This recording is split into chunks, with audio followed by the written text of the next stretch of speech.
Muitos conhecem os cruzadores de batalha classe Lexington da Marinha dos Estados Unidos, cancelados pelo Tratado Naval de Washington, e dois foram convertidos em grandes porta-aviões.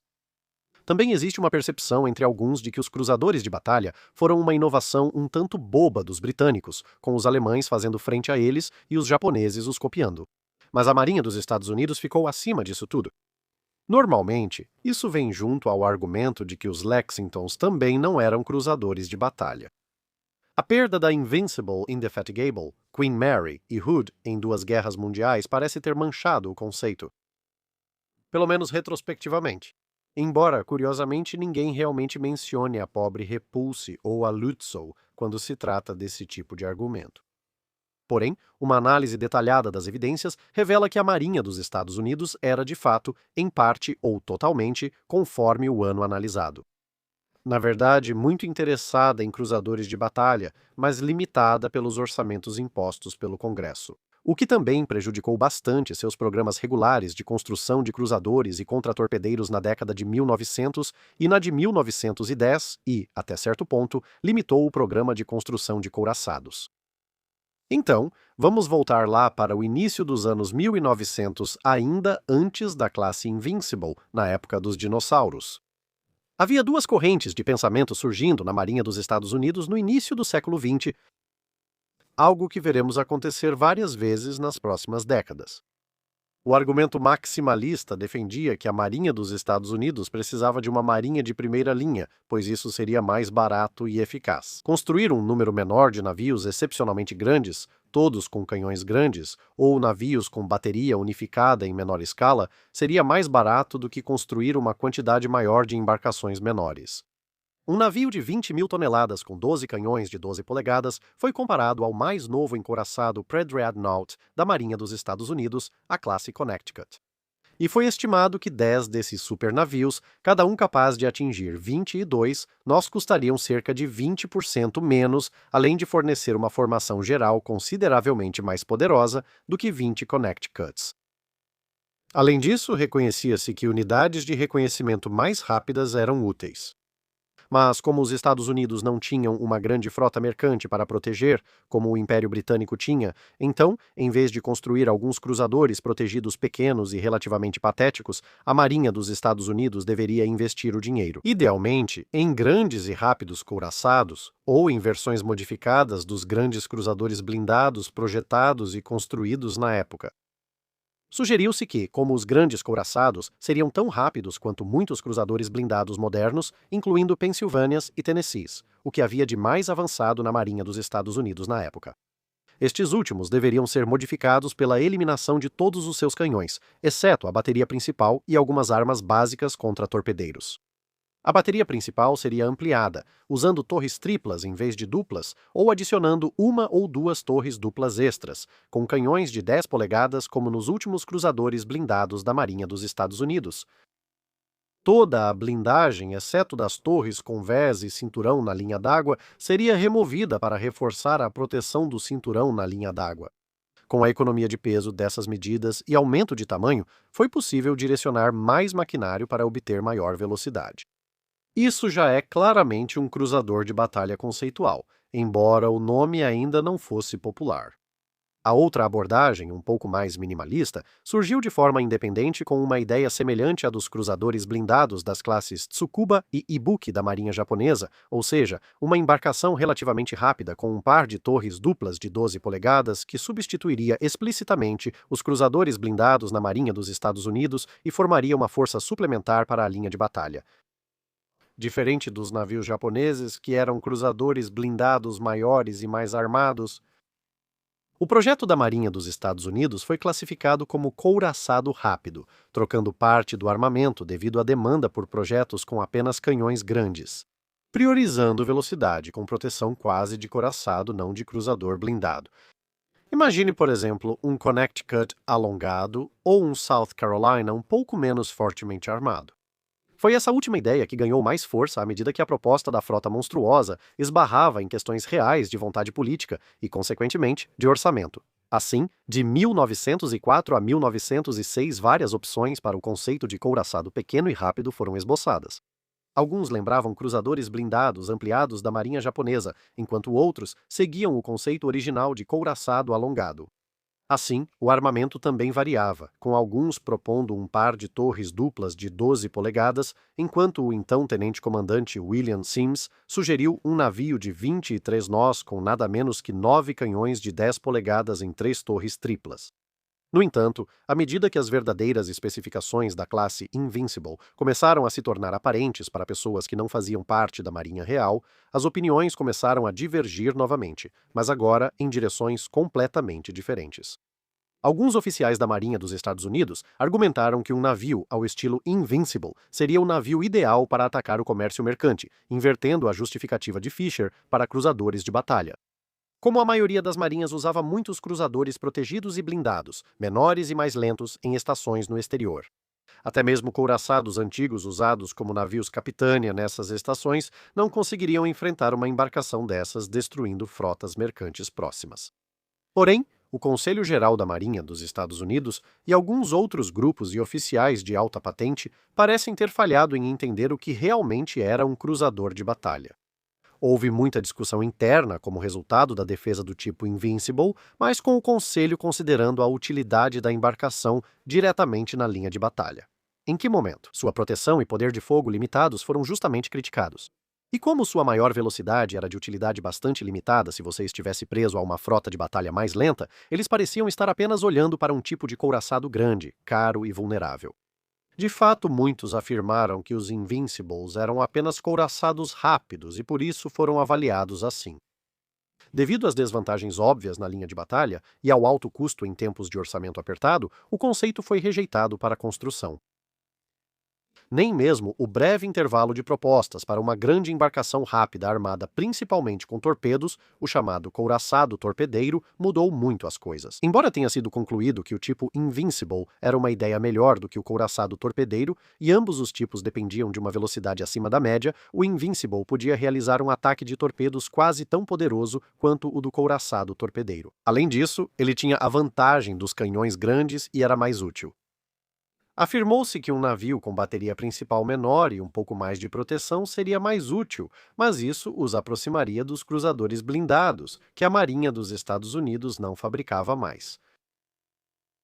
Assim, a defesa dos cruzadores de batalha ficou restrita a setores marginais do Corpo de Oficiais da Marinha dos Estados Unidos até 1909, quando, em parte devido a informações mais claras sobre o uso desses navios pela Marinha Real, alemães passaram a construir os seus próprios, enquanto a Marinha japonesa procurava um projeto adequado, assim como a Marinha Real. Após novos projetos, o Colégio de Guerra Naval finalmente concluiu que o cruzador de batalha era um tipo de cruzador usado para reconhecimento, proteção e perseguição do inimigo, não sendo um couraçado.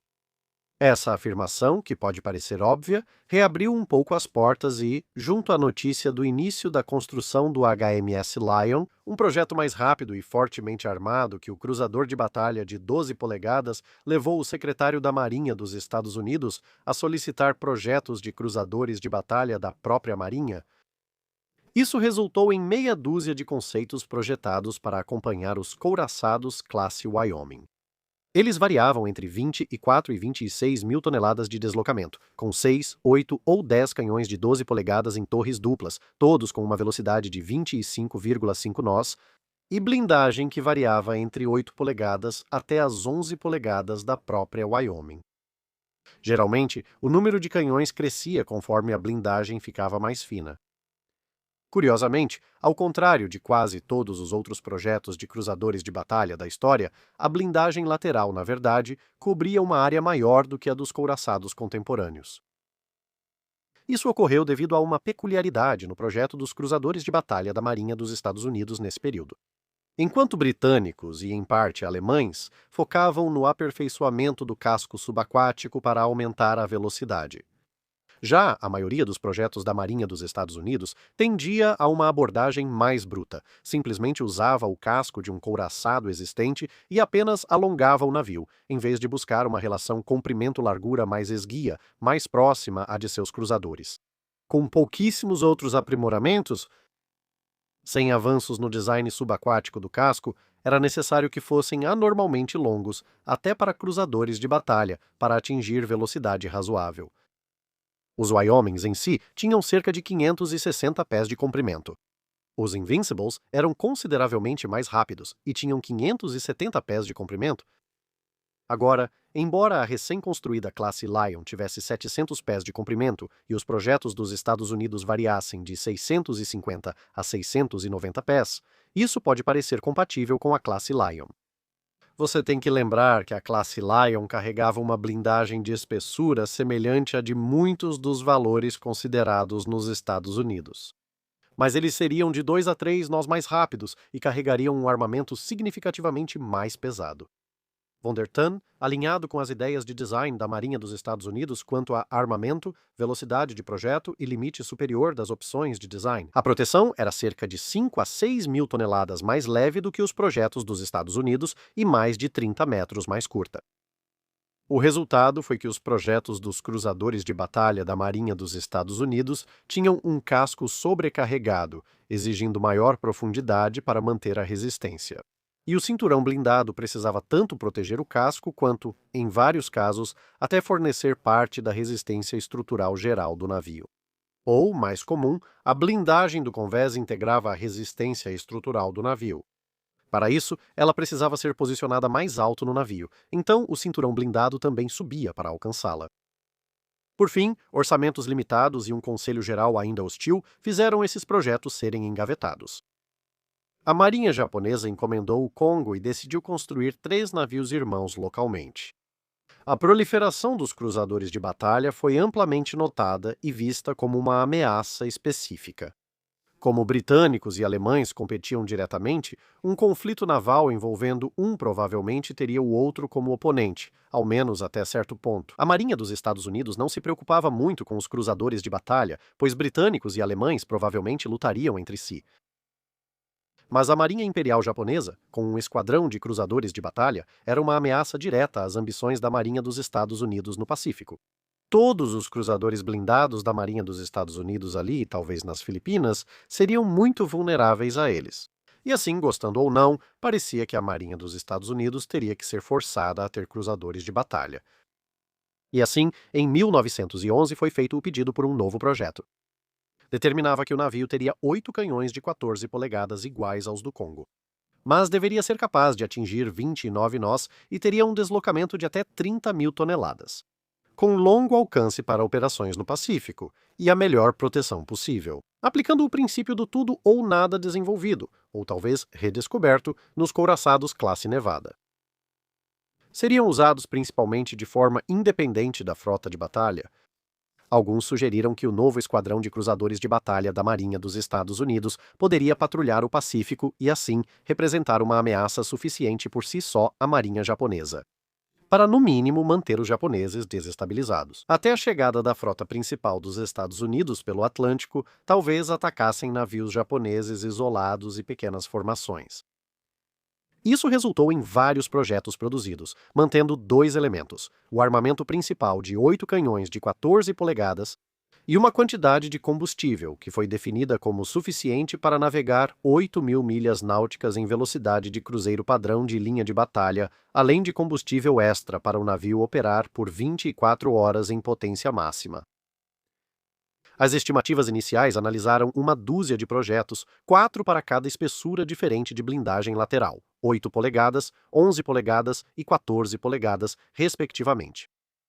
Devido às exigências de alcance, só foi possível cumprir o limite superior de 30 mil toneladas de deslocamento proposto.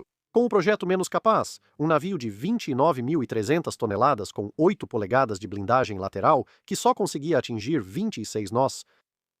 Mesmo esse navio tinha 750 pés de comprimento. Cada conjunto de 4 projetos analisava navios capazes de 26, 28 e 32 nós, com a opção de 32 nós, representada por 2 subopções.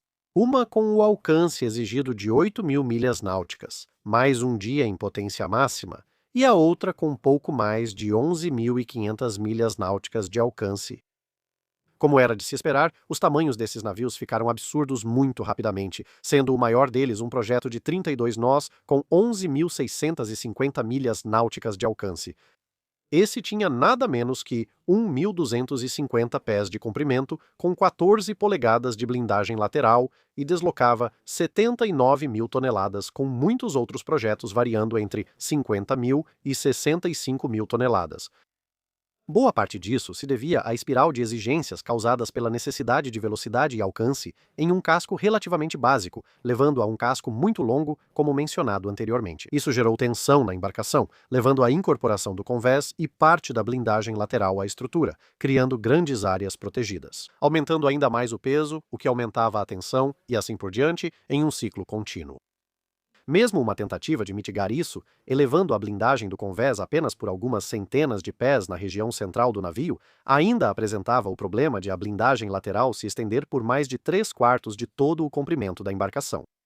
Nessa fase, a propulsão usava grandes caldeiras tubulares e turbinas de acionamento direto. Pequenas caldeiras e turbinas engrenadas só surgiriam em navios capitais posteriores. Na segunda metade da década de 1910, isso agravou ainda mais os problemas, pois exigia um grande espaço para as instalações das máquinas. Como a maioria desses projetos simplesmente não cabia em nenhum dique seco americano existente, a especificação foi revisada, tomando o segundo dos projetos com blindagem de 11 polegadas como base. Este era capaz de atingir 29 nós e deslocava pouco mais de 47 mil toneladas com um comprimento de 990 pés. Bem, um pouco mais do que isso, mas quem está contando? Isso deveria ser reduzido para 900 pés de comprimento de casco, com um alcance de 8.000 milhas náuticas. Além disso, 24 horas em velocidade máxima, com armamento secundário ampliado de 5 para 6 polegadas. Como ela atuaria de forma mais independente, teria alguns tubos de torpedo. A tentativa de cumprir esse requisito resultou em um navio um pouco mais curto, embora ainda tivesse 950 pés de comprimento. O peso aumentou um pouco porque foi necessária uma planta de máquinas mais potente, devido à proporção um pouco menor entre comprimento e largura. Como esse projeto só melhorou marginalmente as questões de infraestrutura, significando que apenas um dique seco que estava sendo construído em Pearl Harbor poderia acomodá-lo, ele foi engavetado. Um último esboço reduziu a blindagem lateral em 1 polegada, ficando com 10 polegadas, assim como outras pequenas mudanças que reduziram o deslocamento para pouco mais de 42 mil toneladas e o comprimento para 920 pés, mas ainda era visto como grande e caro para a capacidade. Nada mais foi feito, apenas anotou-se que a missão passaria de operações independentes para reconhecimento de longa distância e exploração à frente da frota futuramente. E o armamento dos projetos futuros seria composto por 10 canhões de 14 polegadas, presumivelmente em um layout ao estilo Nevada, ou 8 canhões de 16 polegadas em 4 torres duplas. As coisas se acalmaram, mas logo a Primeira Guerra Mundial começou e os cruzadores de batalha participaram de várias ações iniciais, mostrando sua capacidade de destruir cruzadores menores. Isso tornou a alegação anterior da Marinha dos Estados Unidos de que a proteção da frota poderia ser feita apenas pela frota de cruzadores completamente insustentável, e a necessidade de cruzadores de batalha nessa proteção de frota ficou cada vez mais evidente. Mais uma vez, o pensamento se dividiu em duas linhas. Em 1915, isso resultou no que você pode chamar de projetos de ponta e de entrada. No topo, tentaram novamente criar um cruzador de batalha em tamanho real, agora com 8 canhões de 16 polegadas. Ao reduzir significativamente o bordo livre ao longo do comprimento do navio, foi possível evitar a necessidade de tornar a blindagem parte da estrutura básica do navio. E assim foi testado um cinturão raso de 13 polegadas entre as torres, com um convés protegido muito pesado ao lado das torres e se estendendo um pouco além delas. O segundo tinha inclinações de 8 polegadas e um cinturão subaquático de 10 polegadas, enquanto o cinturão de 13 polegadas ficava entre as torres de tiro sobrepostas, principalmente sobre as máquinas. Ainda capaz de atingir 29 nós, esse novo projeto ficou com 56.500 toneladas e mais de 1.060 pés de comprimento. Era algumas milhares de toneladas mais leve e consideravelmente melhor armado do que seu predecessor mais análogo na série de projetos de 1912, mas ainda era grande e caro demais. Uma ideia de abandonar completamente a blindagem convencional lateral em favor de simplesmente estender o convés blindado pesado por todo o comprimento do navio, basicamente transformando-o em um cruzador protegido gigantesco. Economizou 18 metros no comprimento, 4.000 toneladas no peso e aumentou a velocidade em cerca de 1 nó. mas ainda era grande demais e tinha o problema adicional de que qualquer impacto na linha d'água ou acima dela agora poderia causar inundação e, no mínimo, algum dano interno. O navio não tinha flutuabilidade suficiente para se manter à tona, mesmo só com a cidadela subaquática intacta. No outro extremo, havia a ideia de um cruzador de reconhecimento. Isso começou bem na categoria de cruzadores, com uma proposta de velocidade máxima de 35 nós. No fim da série, havia projetos com pouco mais de 10.000 toneladas baterias de 6 polegadas e proteção de blindagem quase inexistente ou muito escassa. Mas, à medida que as quase 3 dezenas de projetos avançavam, o deslocamento aumentava. E o mesmo aconteceu com o armamento, com 4 canhões de 12, 14 ou até 16 polegadas sendo considerados à medida que o deslocamento se aproximava de 20.000 toneladas, todos com pouca ou nenhuma blindagem. Com o deslocamento entrando na faixa dos 20 e tantos mil e até pouco mais de 30.000 toneladas, o armamento passou a incluir até 8 canhões de 14 polegadas e algum nível de proteção, com 4 a 8 polegadas de blindagem lateral, conforme o projeto. A maioria desses projetos ainda buscava 35 nós, mas alguns reduziram para cerca de 30 nós. Nesse ponto, ficou claro que o batedor de batalha já se assemelhava a um cruzador de batalha, então tentaram novamente com o cruzador de batalha. Porém, o requisito de alcance e as limitações das caldeiras e turbinas disponíveis voltavam a descartar a ideia. Com um deslocamento semelhante ao dos couraçados da Marinha dos Estados Unidos da época, começou a ser elaborado um projeto que visava ser um pouco melhor do que o HMS Queen Mary, de aproximadamente 27.000 toneladas. Considerou-se armamento de 6 canhões de 16 polegadas em 3 torres duplas, velocidade máxima de 30 nós e blindagem de 5 polegadas no convés. Infelizmente, acabou que, apenas com esse armamento, a blindagem das torres e a bateria secundária instaladas, eles ficaram sem deslocamento disponível, resultando em exatamente 0 blindagem lateral. Mesmo reduzindo o armamento para 8 canhões de 14 polegadas e adicionando um cinturão de 5 polegadas suficiente contra cruzadores leves, o deslocamento aumentou para 35.500 toneladas. No entanto, esse conceito geral ainda foi marcado para exploração adicional. Essa exploração resultou em um projeto de 32.000 toneladas que tinha blindagem de 5 polegadas apenas sobre os espaços das máquinas. Com uma decisão bastante ousada de abandonar completamente a proteção dos paióis, graças ao armazenamento de toda a munição do navio nas barbetas, que por sua vez tinham apenas 5 polegadas de blindagem. Isso significava que todos os explosivos estavam acima da linha d'água, protegidos só por 5 polegadas de aço. Isso foi, compreensivelmente, rapidamente revisado para incluir alguns paióis submersos, com o cinturão blindado estendido sobre eles, ao custo de uma quantidade significativamente menor de água de alimentação reservada e, no geral, um casco mais frágil. Os novos paióis tinham só 5 polegadas de blindagem, mas eram um pouco mais difíceis de atingir. 4.000 toneladas seriam economizadas ao substituir canhões de 14 polegadas por canhões de 10 polegadas, ou, alternativamente, ao manter as 32.000 toneladas. O uso de 2 torres duplas de 14 polegadas na frente e uma torre tripla na popa permitiu que o cinturão de 5 polegadas fosse até a proa, enquanto o uso de um par de torres quádruplas permitiu um cinturão de comprimento total ao estilo Gangut. Da proa à popa, novamente, tinha só 5 polegadas de espessura. Com base nessas ideias, optou-se pelo projeto com cinturão de 5 polegadas cobrindo máquinas e paióis. Eles ainda buscavam 35 nós agora com 33.500 toneladas após aumentarem o armamento para 10 canhões de 14 polegadas em torres triplas sobre duplas, semelhante aos cruzadores da classe Pensacola depois, por razões parecidas. Esse era o projeto apresentado quando o Congresso abriu um pouco os cofres em 1916 para expandir a Marinha dos Estados Unidos. Só que a Batalha da Jutlândia imediatamente interrompeu o andamento das coisas, pois as pessoas fizeram a pergunta bastante razoável. Será que um cinturão principal de 5 polegadas realmente impediria que os novos cruzadores de batalha da Marinha dos Estados Unidos explodissem tão rápido, ou talvez até mais rápido, do que os 3 cruzadores de batalha britânicos acabaram de explodir? A Marinha dos Estados Unidos alegou que os navios britânicos não foram destruídos por falta de proteção, mas por manuseio inadequado de munição.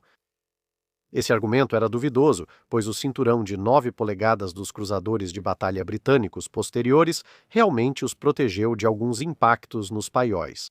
Pelo menos um cruzador de batalha britânico, o Indefatigable, afundou provavelmente por um impacto direto ou quase direto nos paióis. onde a blindagem de 5 polegadas claramente falhou em salvá-la. O motivo para a blindagem fina era totalmente devido à exigência de velocidade de 35 nós. O enorme conjunto de máquinas necessário para isso, junto com a escolha de usar propulsão turboelétrica, que ocupava ainda mais espaço. Enfim, isso significava que caldeiras extras eram empilhadas sobre as salas das turbinas, alcançando o nível do convés superior, bem acima dos limites até do cinturão de 5 polegadas, ficando vulnerável até ao fogo de canhões de destroyers. Mesmo assim, os oficiais tentaram vender a ideia como, ou seja, algumas caldeiras eram imunes a torpedos por estarem muito acima da linha d'água. Os britânicos decidiram melhorar o manuseio de munição e reforçar a proteção dos paióis, tanto em projetos existentes quanto principalmente nos novos. O reforço da blindagem do Hood em construção e a reblindagem, alguns anos depois, do Renown e do Repulse. Sendo exemplos disso, a forma final do que passou a ser chamado de classe Lexington era alvo de muito debate. A entrada dos Estados Unidos na Primeira Guerra Mundial no ano seguinte fez com que o trabalho nos navios fosse suspenso em favor da produção em massa de embarcações menores e, como resultado, o projeto pôde ser revisado várias vezes. Isso apresentou tanto oportunidades quanto desafios. Houve forte pressão para aumentar a bateria principal de canhões de 14 para 16 polegadas, com debate sobre possível redução no número de canhões. De 10 para 6, o que também significaria perder uma torre, ou de 10 para 8, o que significaria ter 4 torres duplas. A segunda ideia acabou prevalecendo. O uso de caldeiras modernas com tubos pequenos reduziu o número e o tamanho das salas de caldeiras, permitindo que a maquinaria ficasse novamente totalmente protegida pela blindagem. Isso também significava que os navios precisavam de apenas 5 chaminés em vez de 7, com o custo total de aumentar o armamento enquanto diminuía o peso da maquinaria. Ou seja, era necessário pouco menos de 2.000 toneladas a mais de deslocamento, com o projeto agora ficando um pouco acima de 35.000 toneladas. Considerou-se rapidamente aumentar o cinturão de blindagem para 9 polegadas, o que, nas maiores distâncias prometidas pelos novos canhões de 16 polegadas e 50 calibres, poderia oferecer proteção contra projéteis menores. E também se considerou, talvez devêssemos ter defesas contra torpedos. Mas isso limitaria a velocidade a 33 nós e elevaria o deslocamento para cerca de 45.000 toneladas. Em 1918, Stanley Goodall, arquiteto naval britânico e futuro diretor de construção naval, rapidamente mostrou à Marinha dos Estados Unidos como o Hood foi projetado. Impressionada com o poder de fogo e proteção de um couraçado junto à velocidade de um cruzador de batalha, a Marinha dos Estados Unidos usou a experiência dele para criar sua própria versão do que viam como o Hood, unindo couraçado e cruzador de batalha. O resultado foi um sucessor proposto para os Lexingtons, com um projeto básico que exigia o mesmo armamento dos couraçados atuais, com uma redução máxima aceitável de blindagem em relação a esses projetos de couraçados de 10%, com o navio atingindo 30 nós de velocidade. Usando propulsão turboelétrica, o conceito de Goodall de cinturão de blindagem inclinado de cerca de 11 a 12 polegadas de espessura quase igualava o cinturão vertical de 13,5 polegadas dos couraçados padrão dos Estados Unidos e os 12 canhões de 16 polegadas do South Dakota de 1920 foram adicionados ao navio. Para apresentar dois projetos, um de 48.500 toneladas e outro de 53.000 toneladas, as principais diferenças sendo o comprimento e detalhes específicos do arranjo da blindagem. Esses projetos não avançaram porque os cortes do pós-guerra começaram a pesar. Com base nessa visita, a Marinha dos Estados Unidos tentou aumentar a espessura da blindagem lateral do Lexington, então com apenas 5 polegadas. O Conselho Geral rejeitou o aumento, alegando que não via vantagem, pois provavelmente o navio teria que abandonar o objetivo de atingir 35 nós de velocidade máxima. Porém, os oficiais da Marinha dos Estados Unidos estavam cada vez mais preocupados. O já-almirante Sims argumentou que os Lexingtons deveriam ser redesenhados com a blindagem inclinada de 12 polegadas do Hood, e ele não estava sozinho. No início de 1919, suspenderam a continuação dos trabalhos nos Lexingtons para permitir um debate completo sobre o que se aprendeu desde a aprovação da versão com cinturão de 5 polegadas. O Conselho Geral e o Departamento de Armamentos mantiveram suas posições, mas um compromisso acabou sendo forçado. Os Lexingtons teriam caldeiras mais novas, permitindo reduzir as chaminés para 2 grandes chaminés unificadas. A blindagem aumentaria para 7 polegadas em inclinação suave, além de um pouco mais de proteção no convés. Isso significava que o deslocamento previsto subiria para 42.500 toneladas e a velocidade cairia para pouco mais de 33 nós. Isso marcou o fim do desenvolvimento de cruzadores de batalha na Marinha dos Estados Unidos, já que os Lexingtons foram cancelados pelo Tratado Naval de Washington, com Lexington e Saratoga convertidos em porta-aviões.